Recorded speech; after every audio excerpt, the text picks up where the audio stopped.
the ship we chose for the commercial, right, was the P52 Merlin.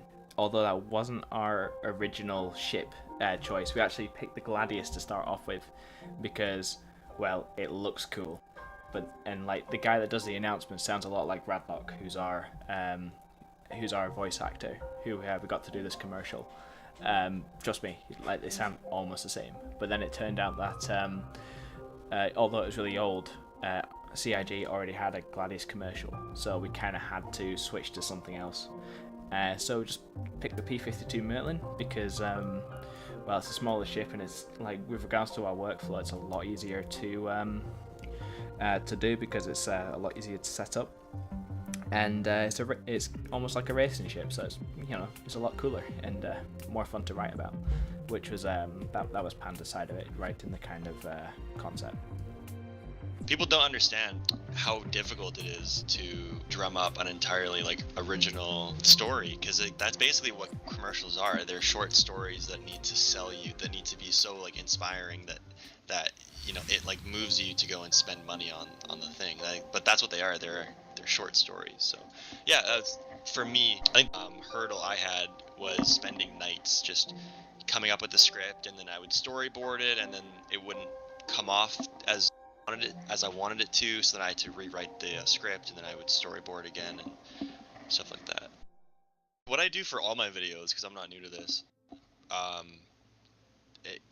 it sounds super cheesy, but like when I write storyboards, or like when I write a script, or when I come up with like an idea for a video, I use it. This is gonna sound so cheesy. I do it like emotionally, so it's not like an analytical thing. It's not an analytical thing. I actually just kind of like, I throw on some music that puts me into a certain mood, and then once I'm in that mood, I just close my eyes and I come up with, and then I find another song that I want to, create the story with. Because in my opinion, like, music, like audio, is one of the biggest things that you can throw into your video. And so once you do that, then you can kind of structure your story around, how the song makes you feel.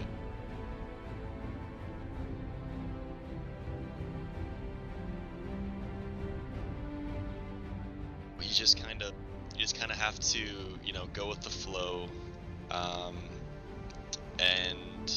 let your like emotions bleed through, and put that down, and watch it, and then edit things, and then rewatch it, and then alter things to how it should be, and yeah.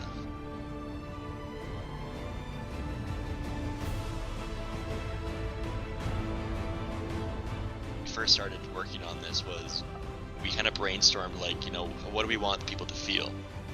And I think that's really useful, is you kind of want to throw out some like bulletin words that you want to represent the whole project. Like, do you want people to be inspired? Does it need to show confidence? Does it need to impress? Stuff like that. And then, yeah, throughout the whole storyboard part, you need to make sure that, what you have at the beginning, middle, and end kind of fall in line with what those, bulletin words were originally. The kind of work we'd done before, respectively between us, we'd actually done quite a bit. I've done quite a bit of work with 3D stuff in the past. This is probably the biggest project I've ever done in After Effects, though, because it was almost purely in After Effects. Whereas before I'd be using Maya or 3ds Max before that, almost entirely. So that was quite different, but a lot of the core stuff was the same. With regards to the writing, again, like Panda's done work like this before as well, quite a lot. With the last big project we did was called Regret, in which it kind of told the story. For anyone that's unfamiliar with PlanetSide, is you can't die. So when you die in the lore, you kind of reintegrate at a spawn point, and it was kind of a story about this soldier's called I think it was called her name was Stephanie Hintz. It was kind of the story of this soldier's kind of monologue about never dying and just constantly facing the horrors of a war there. So in that project, what we kind of did was, Panda would write it, and he did a lot of the a lot of it was kind of almost like a machinima. It was recorded in game, but there was also other elements where, it was done 3D as well. So going back to what I talked about a little while back with regards to style and substance, it was a lot of that as well. So Panda would set the substance of the story, and then myself and other Alex, whose YouTube channel is Fatter Productions, we'd work on the 3D shots and kind of work with the style. So with regards to doing the entire thing, individually we haven't done much of this work before, but regarding our two kind of separate areas, we've actually done quite a bit. We don't have any education in this, like no background. We're so hobbyists, but yeah, this is together as a team. This is probably our third project. I used Sony Vegas only so far. That's about it. Well, I mean, like Audacity to do for the audio parts as well, to like import, export, record, stuff like that. And then I used Google Documents, I guess, to write up the script and to send it over to Radlock, and then Radlock used Audacity as well to record it and send it back over. So other than that, in terms of like video editing, yeah, just Sony Vegas. I think I never had the chance to use After Effects, and I don't own Premiere Pro, although I want that to change soon. So yeah, so with regards to my end, the tools I used were Adobe Premiere, After Effects, and Maya. So Maya was used to kind of get the assets out of Star Citizen and into a format I can use, and that's all it was really used for. In the past I'd use it for animation, but in this case it was used to kind of edit the assets that I needed. Good example of this would probably be the I've got a constellation, but it's not a full constellation, it's only kind of the undercarriage, which I needed for a launch. So what I did, I take the constellation, I trim off the bits I don't need, and import those into After Effects. And in After Effects itself, the biggest tool we used was a plugin called Element 3D. And for anyone that doesn't know what that is, it basically adds a 3D engine into After Effects. And like it was probably the thing I used the most. Into everything you see in the video is based in Element. And it's probably the first time I've used it this much. I've used it a bit in the past, but nothing like this. It was mental. And the reason we kind of did that was when you're using, for example, Maya or 3ds Max, the render engine I've always used is Mental Ray, and the when I'm rendering the frames in that, it takes about at least a minute per frame, if not more. The longest I've ever had to render something was about a week. Last year, and in this case I just simply didn't want to do that again, so that's why we went with Element, because instead of stuff taking a week to render, it would take about an hour, which is a hell of a lot quicker, which is great. And Premiere was used to assemble the final video. We could have used Vegas for that, but I prefer using Premiere because it can do a bit more. And I've just gotten used to that over the last couple of years now, so it's not too bad. Yeah, I think that's pretty much all the tools we used. Another plugin called Optical Flares, which is like, it's amazing. It's just like a lens flare generator, and it's even got a preset called the JJ, which I've hidden somewhere. Yeah, it's good. But that's all the tools we use. The JJ. And it looks like it's strict. Like I'm pretty sure it is the plugin they use in Star Trek. I'm pretty sure, if I remember a podcast right. But yeah, there's a preset called the JJ.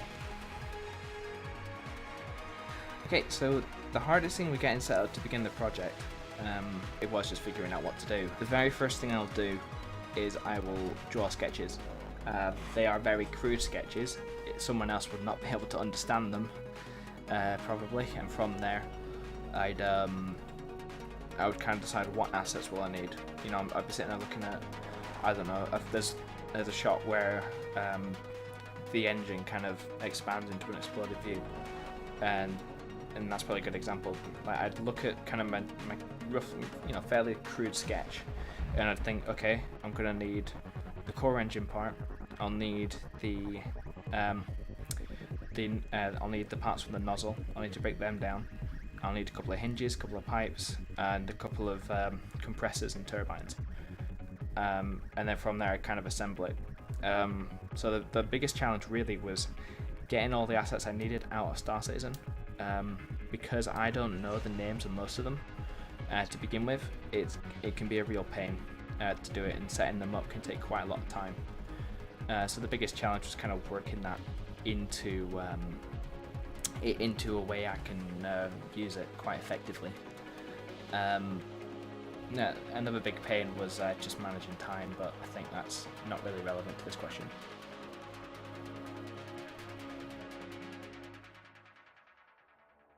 Usually what I'll do, I'll start with just the core shot and only use like low resolution versions of what I've got, so it's easier to animate.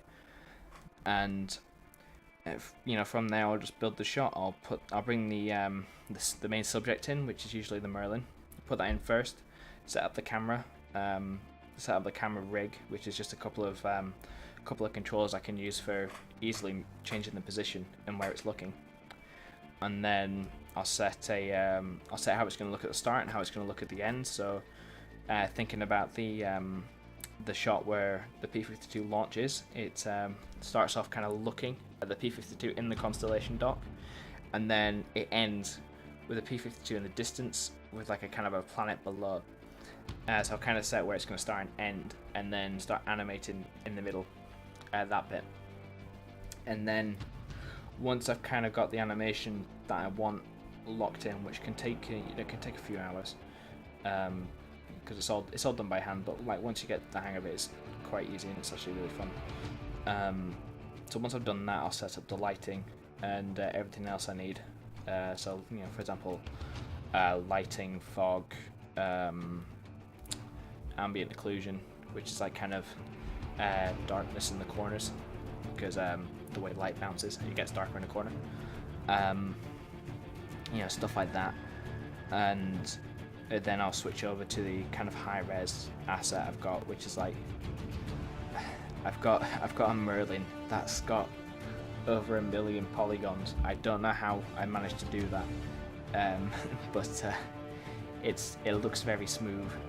That's all I know. So I use that as kind of my final one. I went from beginning to end. With the type of video it was, the music dictated, at least how I do it, it kind of like dictated the structure of the video.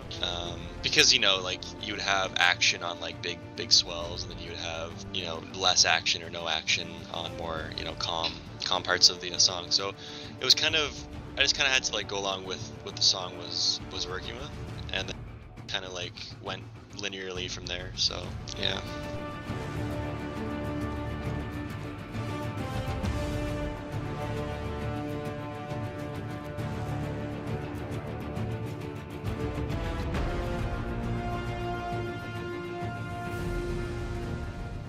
Because at the very beginning we weren't entirely sure what to put in the end, which is kind of like a little montage section, we did the start first. The very first thing I did was kind of the hangar shot, because that was the most simple.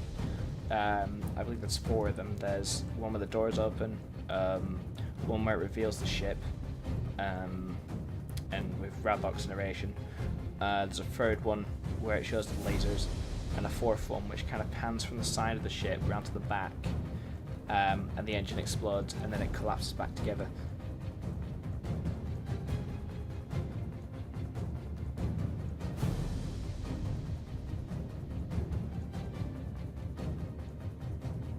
The biggest challenge we had was time. When we started the project, this project started back in February 2016. We're both students. I'm not sure what Panda does. I'm an aeronautical engineering student.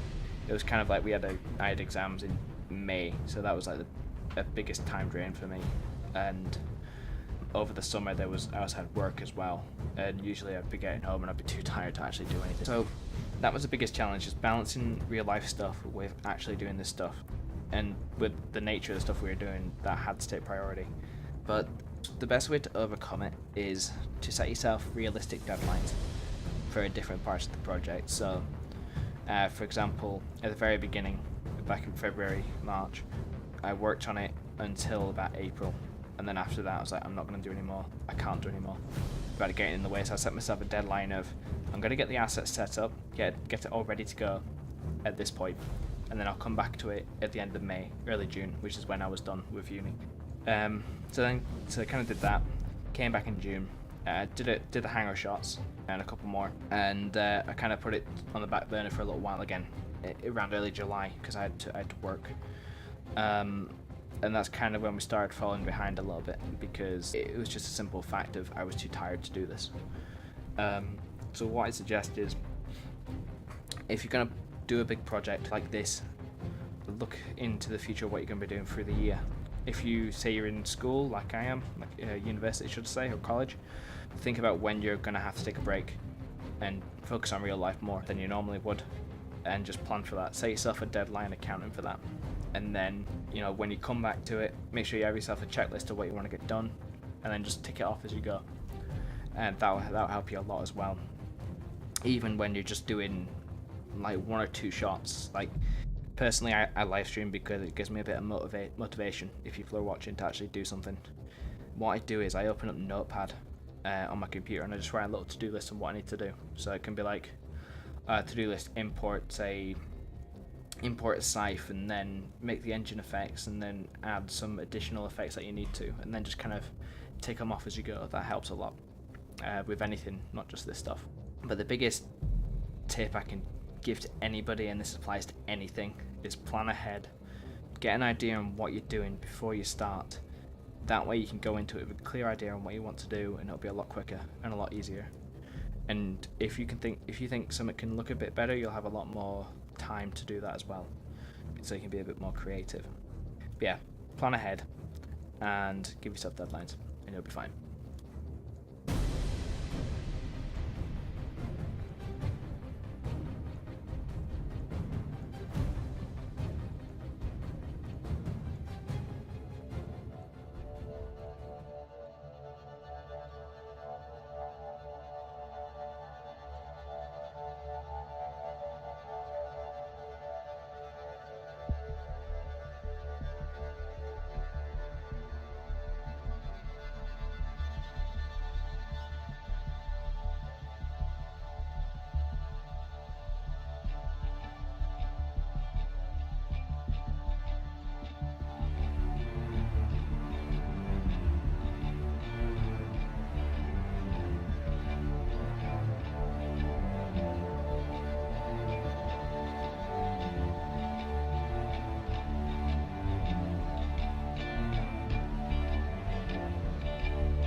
When kind of finishing an animation, the truth is, like, with regards to pacing, which is probably the biggest thing, the pacing is set at the very beginning. When it's initially written, it was written to some music, so the pacing was already there. And when we went through the project, we iterated it.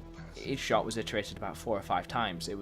Went from nothing, or a black screen with a bit of text, to crude sketch, to a white box, to maybe between a white box and a final thing. So it was like a version that I wasn't that pleased with, and then there was a final shot. So with regards to finishing an initial shot, the biggest concern I had was whether or not an effect looks good, and how I can use different parts to kind of complement. Like, there was one effect I did, which was I used a lens flare and a particle system.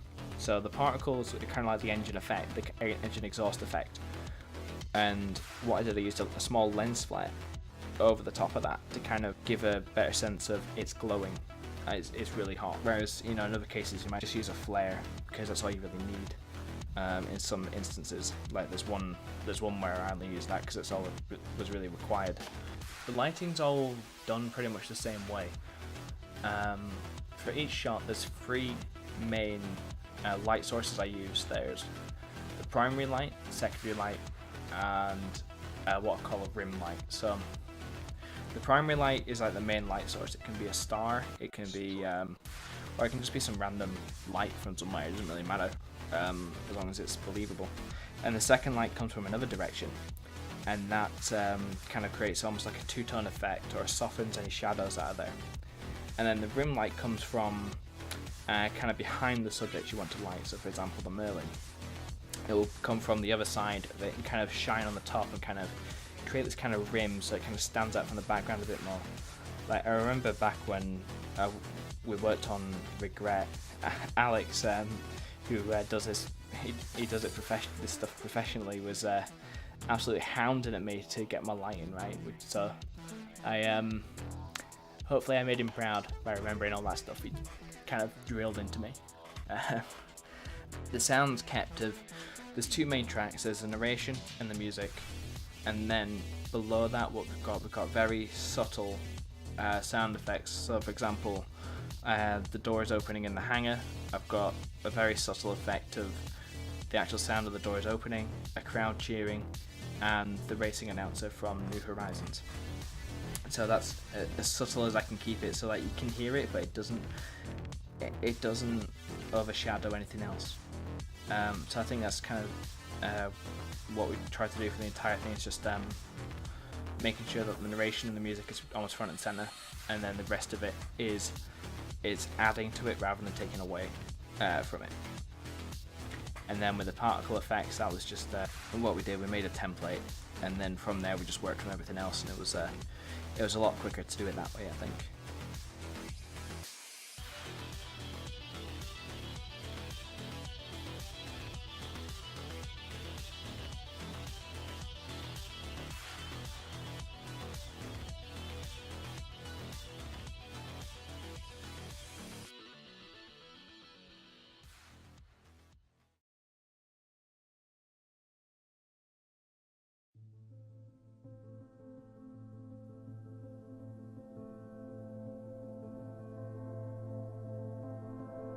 Roberts Space Industries has been with you from the moment we braved our first steps into the darkness of space. In 2140, through affordable space travel for all, we gave you the solar system. And in 2214, big waves today in the propulsion industry by unveiling their newest engine design, the Poseidon, which would enable we gave you the stars. For over 800 years, you have relied upon our ships to protect those in need. From the Tavaran Wars to the Vandal threat, we have remained by your side in the darkest of times. That is why RSI is now proud to announce the P-52 Merlin, the latest lightweight snub fighter from Kruger Intergalactic, which in partnership with RSI has crafted the galaxy's premier single-seat self-defense platform, boasting a powerful centerline Gatling cannon and 2 wing-mounted S1 rated laser cannons. The Merlin packs a considerable punch. At her core are a pair of state-of-the-art TR2 rated engines, generating power that inspires confidence in action. Despite her small stature, she is quickly gaining a legendary reputation among the brave. I'm closing in on him. I've got him. Vandal front. Die! Hit your afterburners, pilot! Form up on my wing. We're headed home.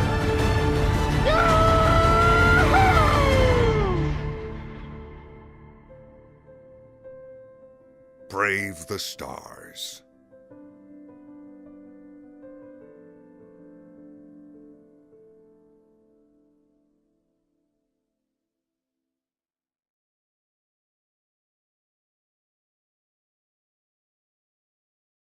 We started in 16. It was February till February, now. okay. Yeah, it's like 6 or 7 months, which is ages. I think that's the longest I've ever done one. Easily. Easily. I think, yeah, I mean, regret took, not to like talk about it, but I think that was our longest. That took 2 months, I think. Yeah, This is 7. I remember it took all summer. Yeah, and so this is like leaps and bounds longer. Yeah, absolutely. Yeah. I think, yeah, the biggest challenge was that, and also you and I live on like the other end of the world, or like opposite sides of the world. Yeah. So your morning is my evening, and vice versa. So that was another huge obstacle as well. Yes, because we can never really get in touch with each other. If I can pump out one of these a month, I'll be happy. It's like that's my dream job right there. It's like, what'd you do? Oh, I don't know. I animated a spaceship. It was great. But